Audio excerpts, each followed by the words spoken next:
In an ideal world, it would have been wonderful when I was at this location if I could have stayed a while and actually waited for the light to come across this black sand and maybe just illuminate these white rocks here. Well, fortunately, Camera Raw has a graduated filter, and you can either select it here in the tool area or just tap the G key in order to access your graduated filter.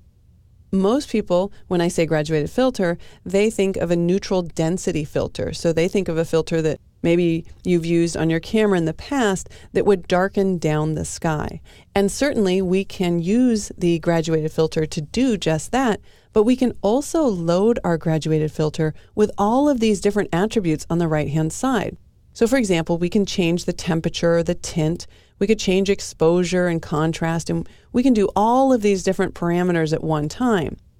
You're not seeing anything change on screen because all I'm doing is I'm preloading the brush. But obviously I don't want to make all of these changes.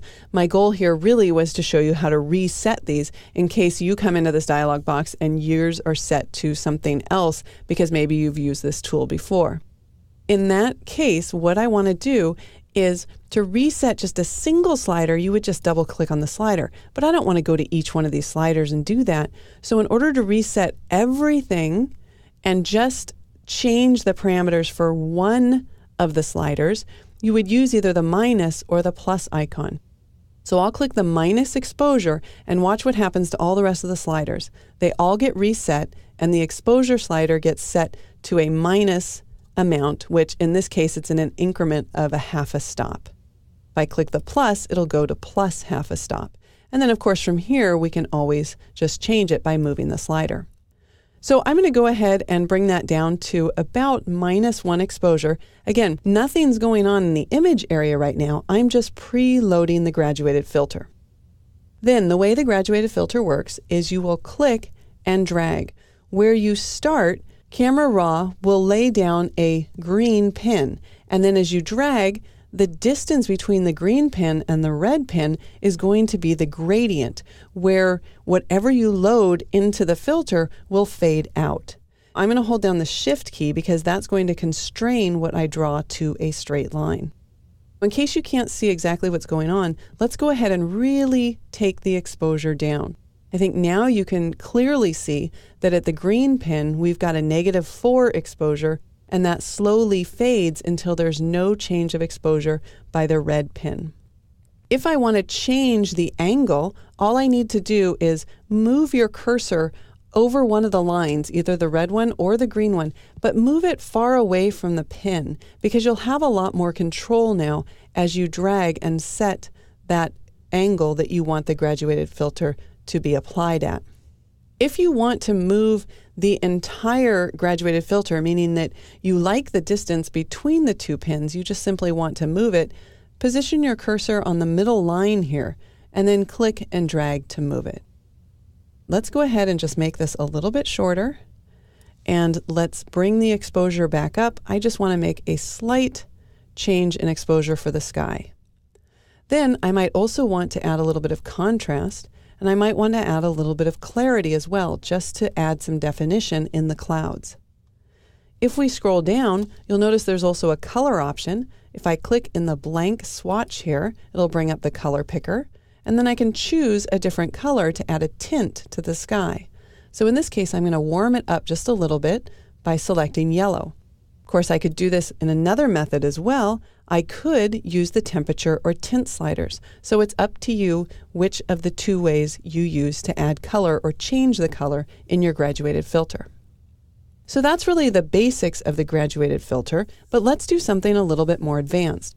One of the great things about Camera Raw is that if you make a change in one area to maybe say a +1 exposure, and then you make a change in another area to a -1 exposure, if those two areas overlap, Camera Raw does the math at one time and they basically negate each other. So that's the basics of the graduated filter, but let's do something a little bit more advanced. I want to add some light down here to draw our attention to the rocks. So I want to create a new graduated filter. And let's go ahead and reset all of the sliders.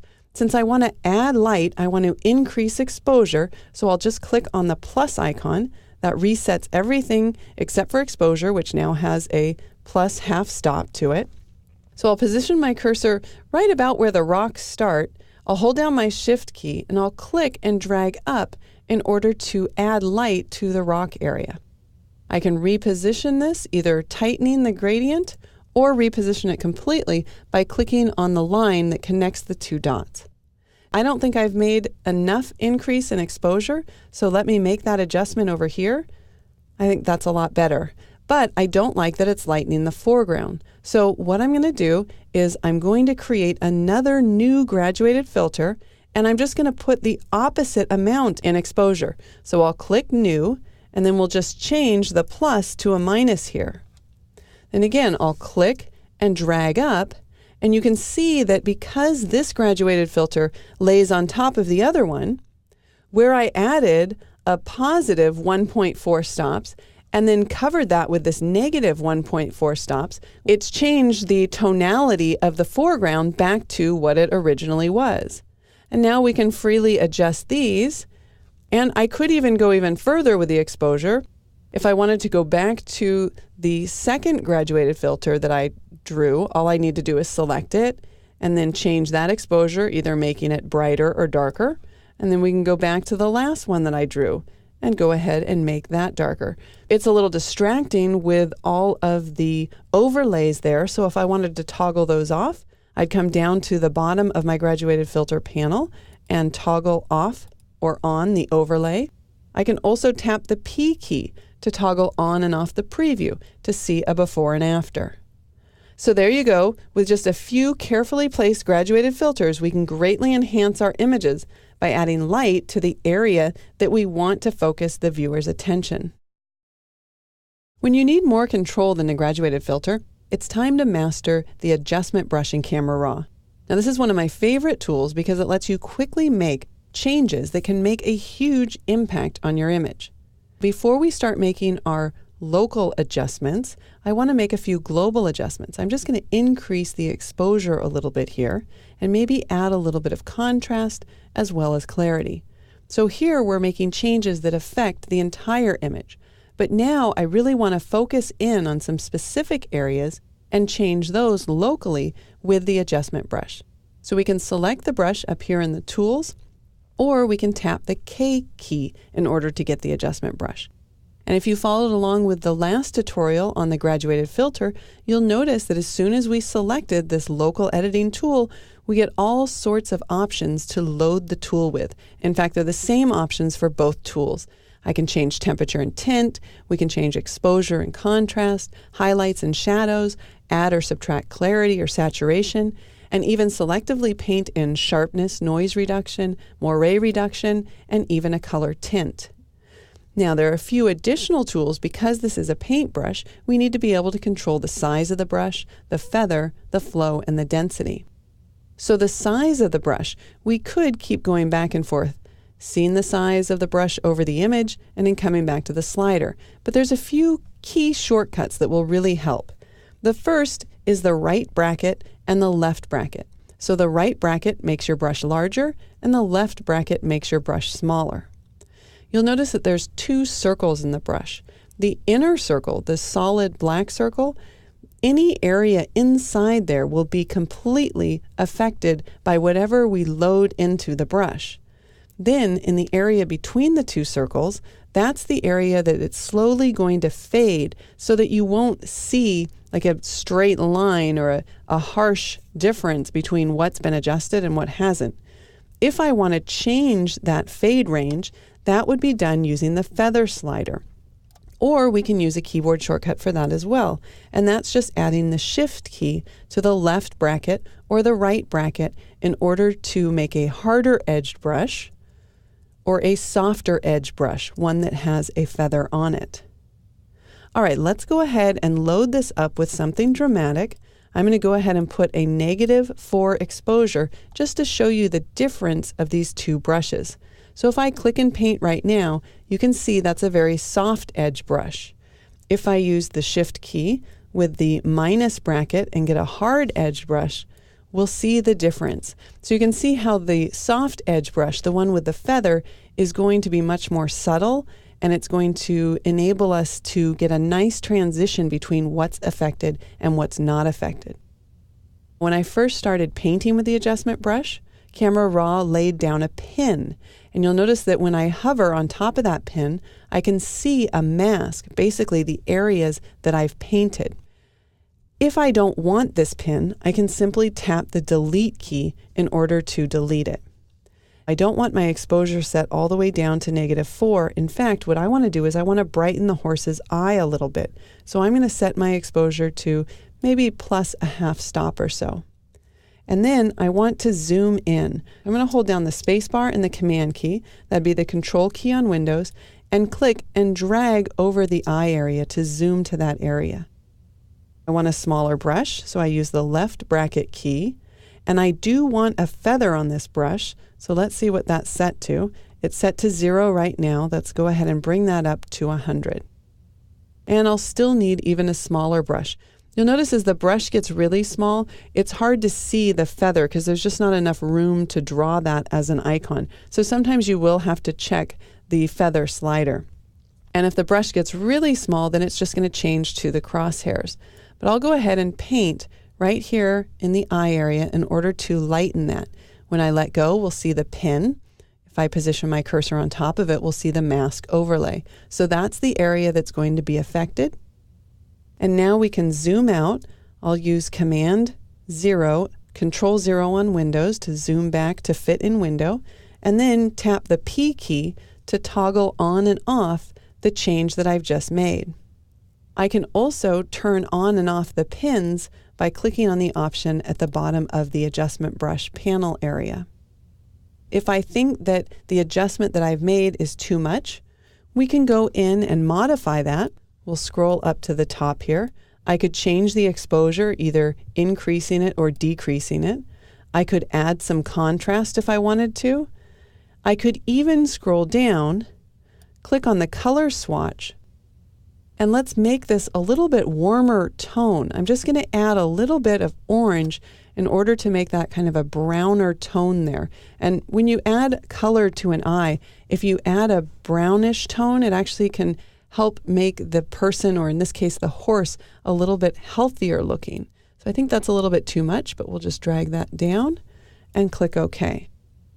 Again, I can show or hide the pin and tap the P key to turn the preview on and off. So you can see it's a very subtle change, but it does make a big difference by allowing us to see into the horse's eye and kind of feel more of a connection with the horse. If I wanted to add a secondary adjustment, let's go ahead and show that pin again. Before I start changing or loading the pin with different adjustments, I'll want to make sure that I click the New button. Otherwise, I would just be changing the adjustments that were applied to this pin. So we'll click New, and this time I want to just darken down this area of the hair a little bit. Let's add some contrast. And again, if I want to reset all of the adjustments at one time and just add a different adjustment, then instead of double clicking on all the sliders, I'll just click on the plus icon over here. So now I have a plus 25 contrast. That might not be enough. Let's go ahead and lift that a little bit more. I also want to take down my highlights in this area because I know that probably this range of hair is going to fall in this highlight areas, and that's what I'm trying to darken down. And I want to add some clarity or some mid-tone contrast in those areas. I'm really just guessing at this point as to what to set the tools to. As soon as I start painting, I'll actually get a better idea. So when we painted the eye, I did it in one fell stroke. But sometimes it's better to build up the adjustment. In order to do that, I'm going to turn down the flow. So now it's going to take me multiple paint strokes over an area to reach like 100% of all of these changes that I've made. So that just gives me a bit more of an opportunity to slowly build up a change as opposed to applying it all at once. So let's start painting in the hair area. And you can see that it's making a change, but it's not making as drastic of a change because I've got that flow set down. So that enables me to paint over different areas multiple times and slowly build up that adjustment. Now, if that adjustment isn't quite enough, Then we can return back to all of our settings here. I could maybe take down the exposure a little. That's probably going to be too much. So I'll leave that set up. Maybe just add a little bit more contrast before I take down the exposure. And as I do that, you can see that I'm regaining detail in that area. To toggle off the pins, we can use the little check mark and then tap the P key in order to see a preview. Now it looks like I've painted a little bit too much into the sky area here. So then I want to switch. Instead of adding every time I paint, I actually want to erase. When we scroll down, the eraser tool and the add tool are two separate tools, so they can have their own settings. You have to be a little bit careful when you switch back and forth between painting versus erasing, because you might not realize, for example, that you've got a harder edge brush, or your flow might be set differently for the two tools. So I definitely want to add a huge feather, get a nice soft brush, and bring my flow down so that I can just paint in little strokes here to kind of blend that area, that sky area, so that we don't see that I've actually painted in an adjustment there. And now toggling on and off the preview with the P key, you can see that I've got it a lot more exact without changing the sky, but only bringing down the highlights in the main. Finally, I'm going to make one more adjustment. So I'll click the New button. And in this adjustment, I want to add a little bit of clarity. So to reset everything at one time, but just apply the clarity, we'll click on the plus icon here. Then I'll move down to the mouth area and use the right bracket to get a little bit larger of a brush here. It's got a nice feather on it, I can see that, and I'm just going to paint over the mouth area. It's just going to add a little bit of definition because I really, really like those lines there and I want to accentuate them. Tap the P key one more time to show a little before and after. You can see how I've kind of added a little bit of contrast by using that clarity slider down at the horse's muzzle. It's as easy as that. We've made this image far more interesting, in my opinion, by making some simple local edits using Camera Raw's adjustment brush.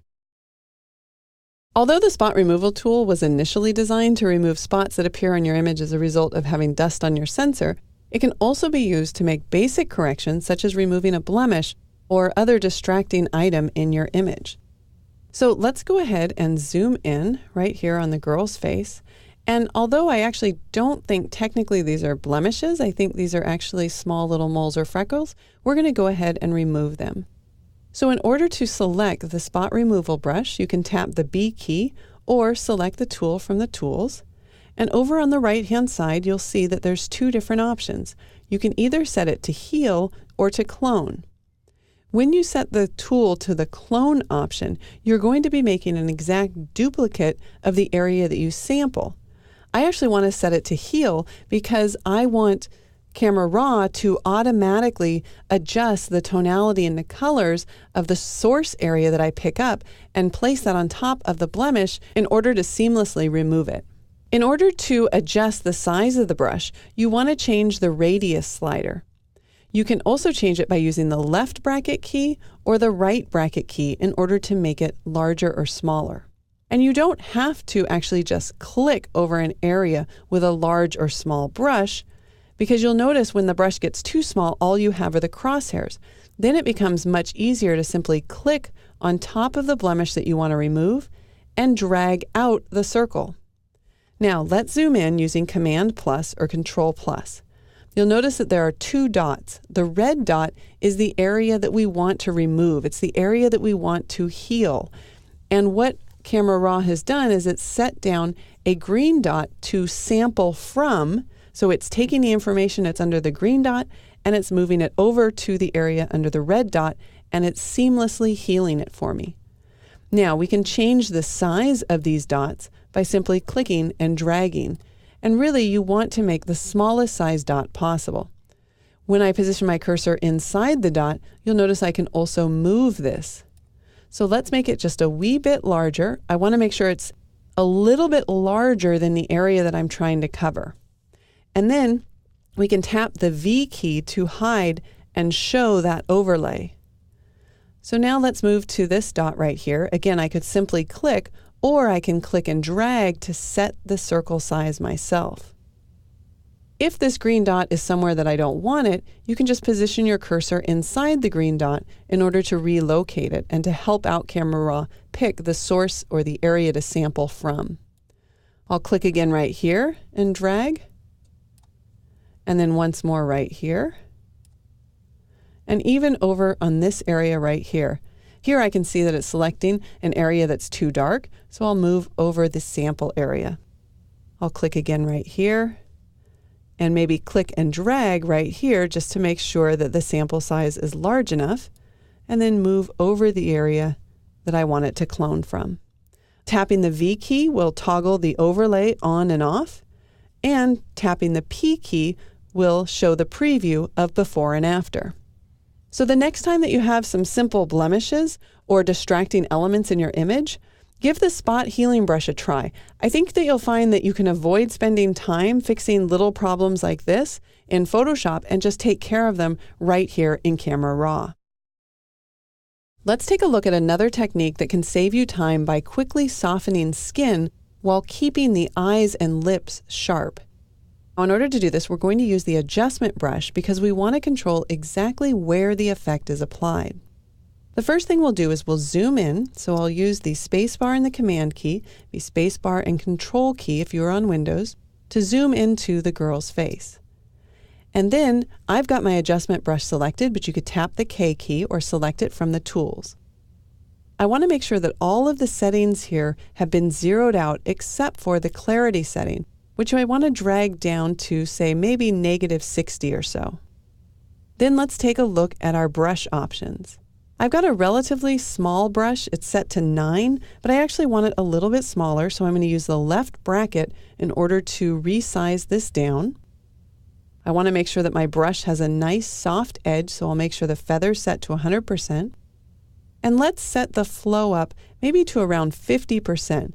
This means that I'll need to paint at least twice in each area to get the full effect of the -60 clarity, but it's going to ensure that I get nice soft edges. I'll keep the density at 100, and then we'll click and we'll start painting over the skin. I'm not going to be very careful. I'm going to go ahead and paint right over the lips and eye as well, because I can always remove that from the area that I've painted. So once I've built up that clarity, and I know I've built it up because if I position my cursor over the pin, we can see that white mask. I need to cut a hole in the mask over the eyes and the lips because right now this negative clarity is not only softening the skin, but it's also softening her eyes. So I'm going to switch. Instead of using the add option, I'll click to erase. I'll want to make sure that I have a large feather, and let's go ahead and increase the flow. I'll zoom in by using Command plus or Control plus on Windows. Use that left bracket, get a little smaller brush here. And now we can just paint over her eye area anywhere that I want to be sharp. Because what I'm doing, remember, is I'm cutting a hole in the mask.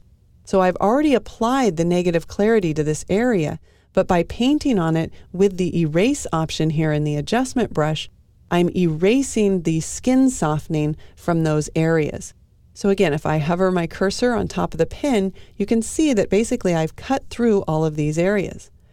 If I want the mask to show permanently, I can toggle that on.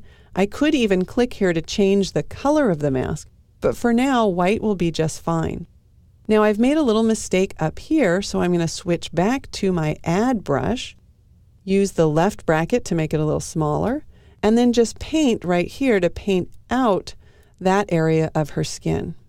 So let's go ahead and toggle off the mask.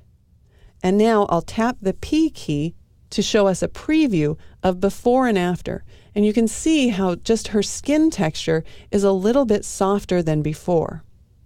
Since the pin is still selected, if I wanted to make a change to the amount of clarity that I've added, I can go ahead and just drag the clarity slider down more to the left to get softer skin, or to the right to reveal a little bit more detail.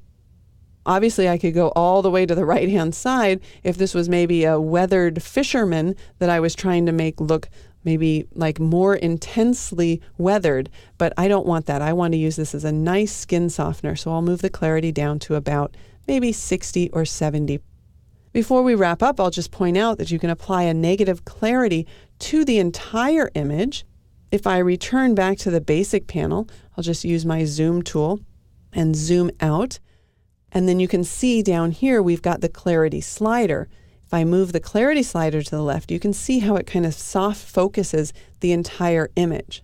But honestly, I want more control over it. I just wanted to soften the skin, which is why we went into the adjustment brush, so we could have that control. One of my favorite features in Camera Raw is its ability to completely customize the way that you can convert a color image to black and white. Unfortunately, if you're in the basic panel, your first tendency might just be to come down to either the vibrance or the saturation slider.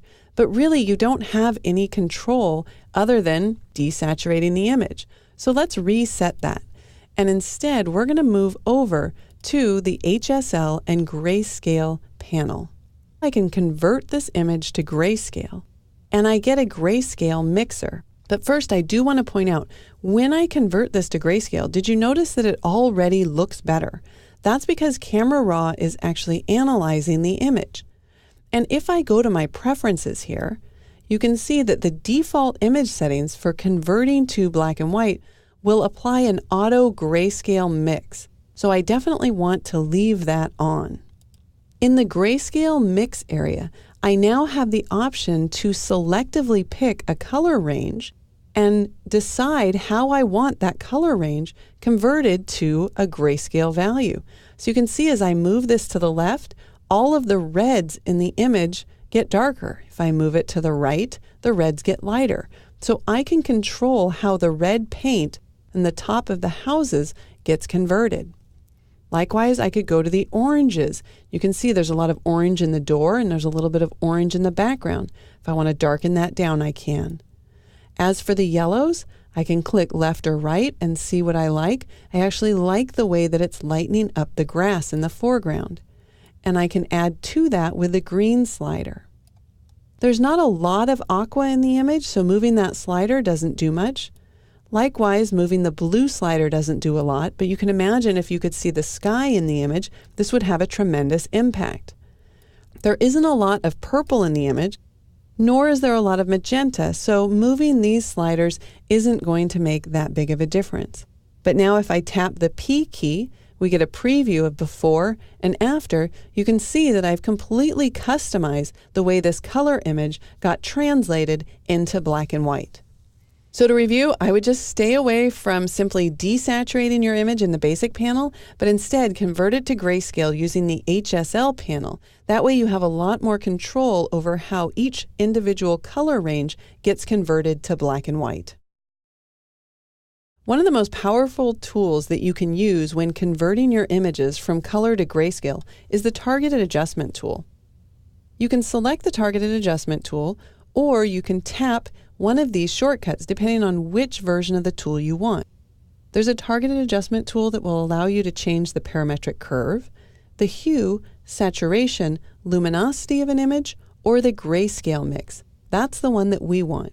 As soon as I select grayscale mix, you'll notice that Camera Raw has converted my image to grayscale, and it's brought up the correct panel for me.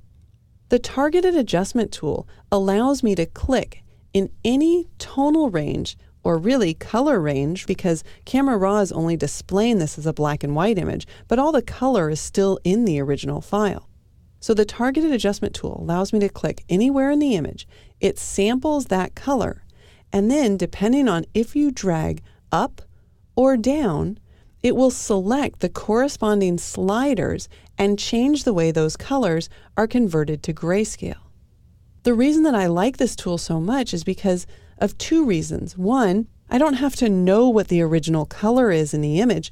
If I want to change something, all I need to do is click and then drag up and down in order to change it.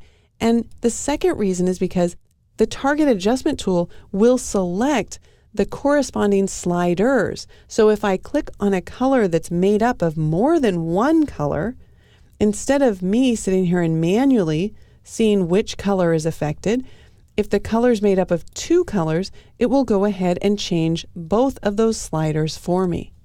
So if I click in the green grass, because I think it's green, well, Camera Raw is going to help me out by also moving the yellow slider because the grass is made up of a combination of both green and yellow. If I click in the background and drag down, you can see that there's a lot more orange in the dirt area, so it will modify that color range for me. Another interesting effect might be to simply decrease some of the colors in the image, but not take the image completely to black and white.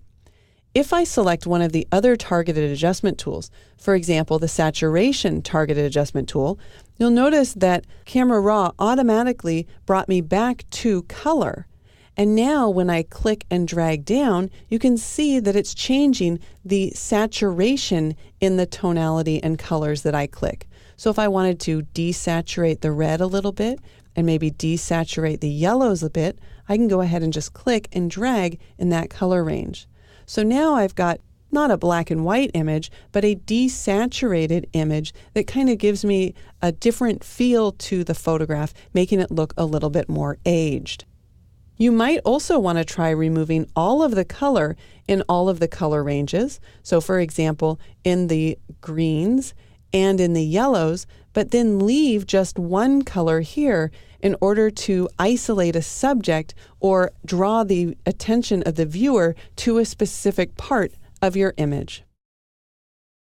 Another excellent use of Camera Raw's adjustment brush is to achieve a selective color effect. Typically, the majority of the image appears as grayscale and only the primary subject remains in color when you use this technique. Now, there's two different ways that we can do it, and I'm going to walk you through both of them. So the first way would be to simply select the adjustment brush. You can tap the K key on the keyboard to select it, and then make sure that all of the sliders are set to 0 except for the saturation slider, which will take to -100. Now in this image, it's going to be quite easy to change the background area to grayscale if we turn on Auto Mask. I'll use the right bracket in order to get a larger brush, and you can see that in this brush there are crosshairs right in the middle. Those crosshairs I can drag anywhere in the background, but I don't want to drag them on top of the green leaves, because if I drag the crosshairs on top of the leaves, it will sample that color and then try to take that to grayscale. Well, I don't want the leaves grayscale, so let's start painting, and I'm just going to be sure that I don't put the crosshairs underneath or on top of those leaves. So I can go in between them. I can go ahead and paint everywhere else, just being careful that the crosshairs don't go over the leaves. And of course I can let go and then start painting again. This doesn't all have to be done in one simple stroke. You can let go as many times as you want, and we'll just work our way around the image. Because I've got this auto mask turned on, there might be some areas that I've missed. So let's go ahead and show the mask, and then we can turn off the auto mask and just go in and paint in some of these areas that we might have accidentally skipped over. And I'll use the left bracket key to get a smaller brush and just paint out over here. Now I'll do this rather quickly so we don't waste a lot of time. I think we've got that the way we want it. I will toggle off the mask, and I might turn on Auto Mask just one more time because there might be a few areas in here that I actually want to convert to grayscale. I'm just not sure that you're going to be able to see them on screen because they're almost grayscale to begin with. Once I've got the areas converted to grayscale, the nice thing about this technique and doing it this way is I've created the mask for that whole background area. So not only can I change that so that it appears to be grayscale, because I've got the pin still selected, we can add additional options. So for example, if I wanted to take the exposure down a little bit in the background, I can do that in order to make the plant kind of pop forward. Or if I wanted to, say, colorize the background, we could add a color wash by clicking in the color swatch here and then adding like a tint, maybe a yellow tint or an orangish tint to the background. It all just depends on what you want to do to separate the background from the leaves. I actually prefer it without, so we'll just reset that to 0 and click OK. Now if I tap the P key, we can toggle on and off the preview, and you can see that by spending just a few minutes in here with the brush set to desaturate, as well as changing the exposure, we've really made a dramatic impact to the image in that the leaves really look much more separated from the background. Now, the second way that we can do this, we'll need to reset the file. So I'm going to hold down the Option key. You notice when I hold down the Option key on the Mac or the Alt key on Windows, the Cancel button turns to Reset. So I'll go ahead and click Reset. Now, what this technique will do is it's actually going to take the whole image to appear as if it's grayscale, and then we can selectively just paint in a specific area that we want in color. So to do this, let's go back to the basic panel. And the way I did that was I just tapped the Z key. That will put back my adjustment brush. You could also tap the K key. That would toggle off the adjustment brush. And then we'll click on the basic panel. You don't want to use the saturation or vibrant sliders. Don't go here. Instead, come over to HSL and grayscale and just take the color ranges down in saturation to -100.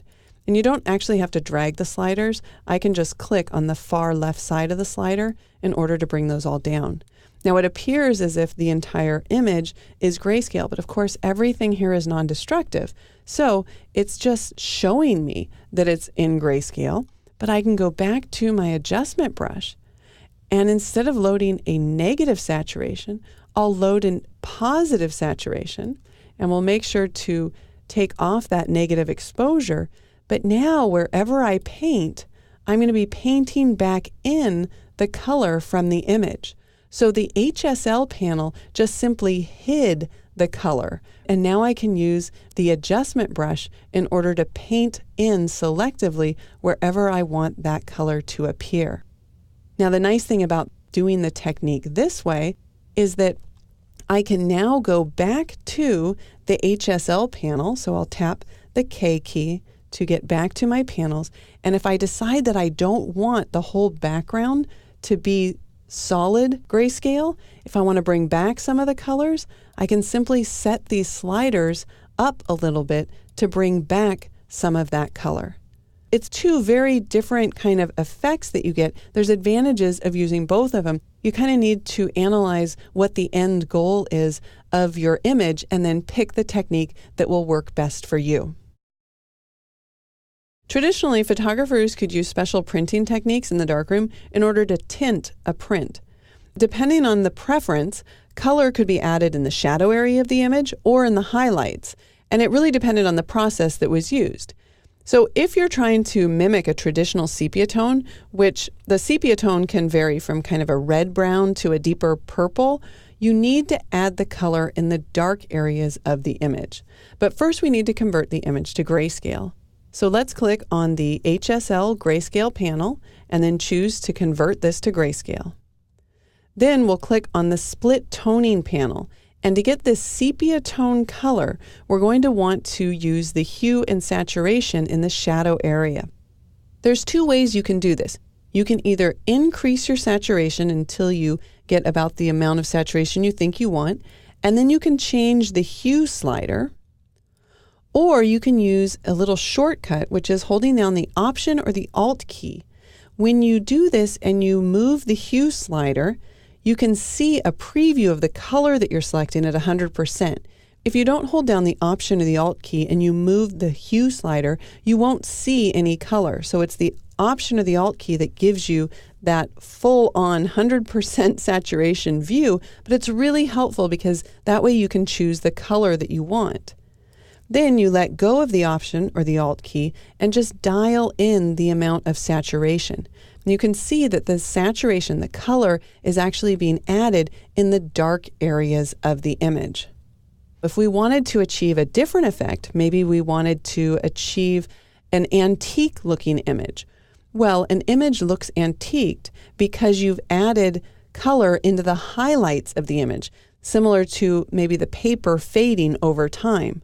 So I'm going to remove the saturation from my shadows and instead hold down the Option or the Alt key, pick a yellow color, let go of the Option or Alt key, and then dial in the saturation. You can see how the color is being added in the highlight areas here. It's a very, very different look. Of course, one of the benefits of working with Camera Raw and working digitally is that you can also create some really excellent cross-process techniques, in which case you would be adding different colors to the shadow as well as the highlights. So let's say, for example, I wanted to add a bluish tint to my shadows. I've got the Option or the Alt key held down. I select the color. I let go of the modifier key, and then I just dial in the amount of saturation. There's one additional feature, and that is this balance option, and it kind of splits the image in half, and you can define where the shadows cross over to the highlights. So for example, if I move the slider down to the left, you'll notice that I get a lot more blue and a lot less yellow in my highlights. If I move the balance over to the right, I'm splitting it in the other direction. I get less areas that are blue and more areas that are tinted with that yellow. Of course, these digital effects aren't exactly like the results that you'd be able to achieve in the traditional darkroom, but I suppose that there are benefits to not having to work with some of those chemicals that photographers have had to use in the past. Another way to mimic the traditional photographic process is by adding grain to a file. This grain is not the same as the digital noise that most of us want to remove from our image. Digital noise tends to be harsher and more structured, whereas the traditional grain that was created by using more sensitive or higher ISO film was much softer and organic. In order to add grain to this image, I think I will first convert it to grayscale using the HSL grayscale panel, and I'll also add a little bit of a sepia tone by moving the saturation slider and the hue slider in the split tone panel. Then we can move to the effects panel. Here's where I can change the amount of grain, adding just a little bit of grain or a lot. We might want to zoom in while we add this grain, so I'll use Command plus in order to just zoom in a bit. You can see now the amount gets more or less based on the amount slider. You can see that the size of the grain gets smaller or larger. And we can control the roughness of the grain, either making it very rough and contrasty or making it much more organic by moving it over to the right side. I'm going to go ahead and set the roughness down a little bit, as well as the size, and just decrease the amount. I think there's just a little bit too much grain being added. I'm losing too much detail in the image. One of the nicest aspects of this technique is that there's really no right or wrong. Adding grain is an aesthetic choice that you would make based on the story that you're trying to tell with your images. If you're adding grain to your images, I would suggest that you print those images to get an idea of how much grain you would add to each image, because the file size of the image and the destination that you're going to take that image to, it won't change the grain structure, but it will change how the grain appears. So you kind of want to get comfortable and do a few experiments to find out exactly the amount of grain to apply, maybe for print versus for screen. But one of the nicest aspects about this technique is that there really is no right or wrong. Adding grain is simply an aesthetic choice that you make based on the story that you're trying to tell with your images. In order to keep the viewer's eye within the image, it can be helpful to darken down the edges of a photograph. In order to do this, we'll scoot over to the Effects panel and move down to Post-Crop Vignetting. You can see that there's 3 different styles: Highlight Priority, Color Priority, and Paint Overlay. The Highlight Priority actually enables highlight recovery when you're darkening down the edges, but it can lead to subtle color shifts in those areas of your images that become darker. It's really great for working with photos that have bright areas, such as maybe clipped specular highlights or really bright puffy clouds. The color priority, on the other hand, minimizes the color shifts, so you won't see any shifts in color in the darkened areas of the photo, but it doesn't perform that highlight recovery. I do notice, though, that the color priority is often much more subtle than the highlight priority, so I tend to find myself using it a lot more. Once you select the style, you can then change the amount. Moving the slider to the left is going to darken the edges. Moving the slider to the right will lighten the edges. So in this case, I want to add a darker vignette. We can change the midpoint, but I'm not sure if we can see exactly what's going on. So let's decrease the amount all the way to make sure that we can see the changes that I make to the other sliders. So we can see the midpoint. Moving it to the left moves the midpoint in towards the center of the image. To the right, we'll only apply the vignette at the very edges.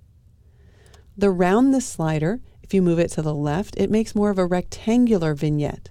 If you move it to the right, it makes more of a circular vignette right in the center. The feather slider is going to soften the edge of the effect. If you move it to the left, you get a very hard edge. If you move it to the right, you get a very soft edge. Most of the time, I like my vignettes to be very soft edge, so I'll increase the feather to 100. I'm also going to set the roundness back towards the center point. I'm going to drag the midpoint a little bit more towards the center, and I'm really going to back off on the amount. I just want a slight change. And this is one of those great places where you can tap the P key to preview before and after to make sure that you're not going overboard with your vignette. At any point in time, you can also switch back and forth to try out the other styles. So I can quickly go to Highlight Priority or to Paint Overlay.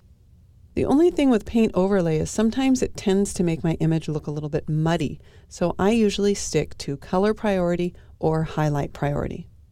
One of the great things that I will mention about the post-crop vignetting is that if you spent this time to create the vignette and then you decide you want to crop your image, if I tap the C key to grab the crop tool and drag out a crop, and let's just make it really drastic here, when I tap the Enter or Return key, you'll notice that the vignette was just recalculated and applied to only this area of the image. If I tap the P key, there's without the vignette, and there's with the vignette. If I change my mind, tap the C key again and drag out my crop to a different area, when I tap the Return or Enter key, it will recalculate it again. So that's why it's called the post-crop vignette. The vignette will be applied to whatever canvas you end up with.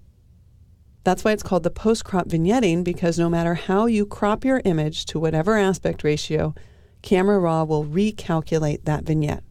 One last little suggestion I might make is that you take a look at your image at different sizes to make sure that the vignette isn't too strong. So I'm going to use Command- just to zoom out here, because if I knew that this image was going to end up very small on the web, I just might want to double check, because sometimes vignettes look very different at different sizes. So just zoom in and zoom out just to make sure that you haven't overdone it with the vignetting as you darken down your edges. So just make sure that you haven't overdone it when you're using the vignette to darken down your edges. We've already talked about Camera Raw being non-destructive, and the next feature really emphasizes that point. We're going to talk about snapshots.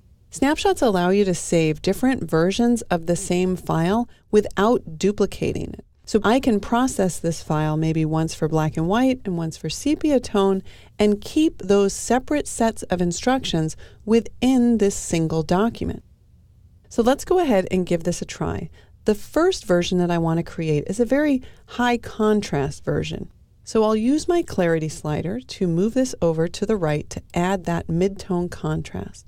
And I also want to remove the blue color cast up here. So I'm going to select my targeted adjustment tool for saturation, and I'll click in the blue area and drag down. Let's say that I like this effect, but I also want to try out some other effects. I can go to the snapshot panel, click on the new snapshot icon, and we'll name this one High Contrast. I'll click OK, and now I can always return to this version of my image. But for now, let's go back and we'll reset the clarity by double-clicking on the slider. And now I want to convert this to grayscale, so we'll go to the HSL and grayscale panel. And we might also want to add some noise, kind of doing the opposite of what I just did a minute ago, where I was making it really a strong and contrasty image. Now I want to make it a really nice, soft, subtle image. So I've removed the color. We'll go ahead and add a significant amount of grain, and maybe even a little post-crop vignette to just darken down those edges.